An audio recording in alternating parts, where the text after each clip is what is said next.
안녕하십니까 선배 후배님들, 안전한 아빠 안전아빠입니다. 오늘 영상은 2023년 1월 19일날 고용노동부에서 보도자료로 낸 2022년 재해조사 대상 산재사망사고 통계에 대한 내용을 시험 대비용의 목적에 맞춰서 한번 말씀을 드려보고자 하고요. 이 통계를 아셔야 되는 내용이 산업안전지도사 같은 경우에 그 3차 면접이 있지 않습니까? 근데 이제 이 통계에 대한 거가 언급이 돼주는 게 상당히 좋고, 그리고 통계를 어느 정도 보실 줄 알아야 예상이 됩니다. 아, 이런 데에서 어떤 그 사고가 발생했고 이쪽 분야에서 이렇게 산업재해에 따른 사망사고가 발생을 했기 때문에 이런 내용들 위주로 나올 수 있겠구나. 이렇게 좀 이렇게 거시적으로 보실 수 있는 그 시야가 넓혀지시기 때문에 산재 사망사고 통계를 좀 보실 필요가 있고, 더 나아가서 다른 영상에서도 말씀을 드렸지만 그 사고 사례 있지 않습니까? 사고 사례를 좀 꾸준히 한번 보실 필요가 있습니다. 보도자료를 한번 보겠습니다. 건설업에서 341명, 제조에서 171명, 그리고 50인 또는 50억 미만에서 388명, 그리고 추락이 268명. 지금 이게 이제 핵심이죠, 이게. 업종별, 규모별, 유형별로 봤을 때. 그리고 이제 내려보면 건설업에서 53%, 제조업 27%인데 2021, 2020, 2019년도 거의 통계를 보면 이 퍼센테이지가 거의 똑같이 갑니다. 항상 건설업이 항상 50%가 넘어요. 항상 반절 정도 됩니다. 대한민국 전체 산업재해 사망사고 중에. 그리고 50인 또는 50억 미만에서 건설업이 차지하는 비율이 58%니까 압도적이죠. 거의 60%지 않습니까? 그러니까는 대한민국 산재 사망사고를 줄이는 핵심은 건설 소규모 사업장의 사망사고를 줄이는 게 대한민국 산재 사망사고를 줄이는 거에 핵심이 되겠다.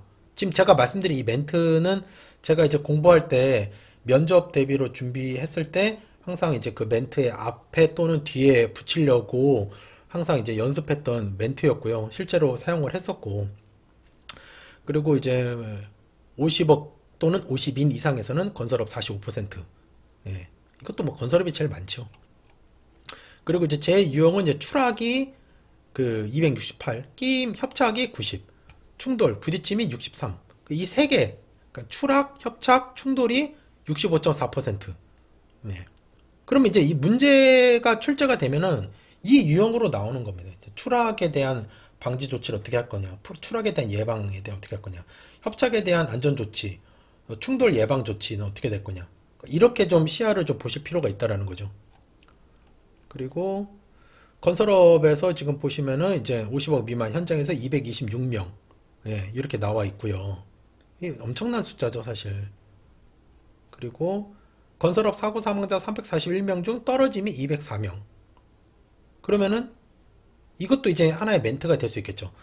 대한민국 산업재해 사망사고를 줄이는데 가장 중요한 목표는 건설업에서의 추락재해를 방지하는 것이 가장 주요하겠습니다. 이렇게 멘트가 되어줄 수 있죠. 뭐 실제 사실이고요, 이게. 예. 지금 건설업 사고 사망자가 50%가 넘는데 그 중에서 60%가 추락이라는 거죠. 그러니까 건설업에서 추락이 가장 핵심적인 그 산재 사망 사고를 줄이는데 목표이지 않겠느냐. 건축 구조물 및 표면에서 61%가 발생을 했고, 예. 그리고 이제 설비 기계, 또 건설 설비 기계, 나머지가 이제 기계 쪽에서 발생을 된 거고요. 이렇게 좀 보시면 되겠습니다. 그리고 이제 제조업 같은 경우에는 50인 미만 사업장에서 48%, 50인 이상 사업장에서 52%. 상당히 대조적이죠. 건설업에서는 50억 또는 50인 미만이 압도적으로 높은데, 근데 제조업에서는 오히려 물론 이제 큰 차이는 아니지만 50인 이상, 어떻게 보면은 이제 소규모 사업장이라기보다는 중대규모 사업장이 이제 52%가 발생했다라는 거죠. 제조업에서는 아무래도 이제 협착, 끼임 사고가 28%가 발생이 됐고요. 화재 폭발도 12%나 됐었고.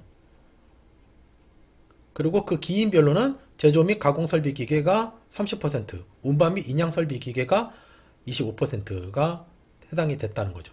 지금 이제 시험 대비용으로 보실 것 같으면은 이제 명수보다는 이 퍼센테이지를 보셔야 됩니다.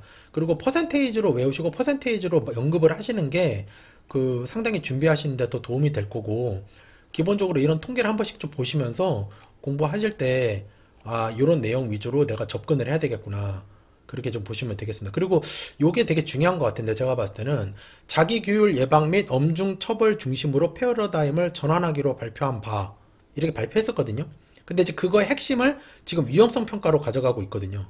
그래서 위험성 평가를 중심으로 노사가 함께 스스로 위험 요인을 점검 개선하는 자기 규율 예방 체계가 현장에 정착될 수 있도록 산업안전 감독 체계, 산업안전 컨설팅 교육, 산업안전 보건형 기준 등을 속도감 있게 개편 정비해 나갈 계획이라고 우리 정부에서 발표를 하고 이렇게 추진을 하고 있습니다. 그러니까 시험을 준비하실 때도 위험성 평가에 대한 내용을 좀 더 비중 있게 좀 보실 필요성이 있고, 이런 내용들이 충분히 물어볼 수 있는 부분이거든요. 우리 정부에서 중대재해 감축 로드맵을 제시해서 지금 산업재해를 줄이기 위해 노력하고 있는데, 그거의 가장 핵심적인 내용이 무엇인가요? 충분히 3차에서 물어볼 수 있는 부분이거든요. 근데 그거의 핵심이 자기규율 예방 및 엄중처벌 중심으로 패러다임을 전환해서 그거의 핵심이 위험성 평가를 가져가고 있다. 이 위험성 평가에 대한 부분들이 우리 정부에서 좀 비중 있게 다루고 있는 부분. 그래서 오늘 영상은 재해조사 대상의 산재 사망 사고의 통계에 대한 부분을 시험 대비용으로 말씀을 좀 드려봤고요. 나중에 이제 확정 통계가 나오면 그것도 영상으로 한번 다뤄보도록 하겠습니다. 아무쪼록 도움이 되셨으면 좋겠습니다. 시청해주셔서 감사합니다. 열심히 하겠습니다.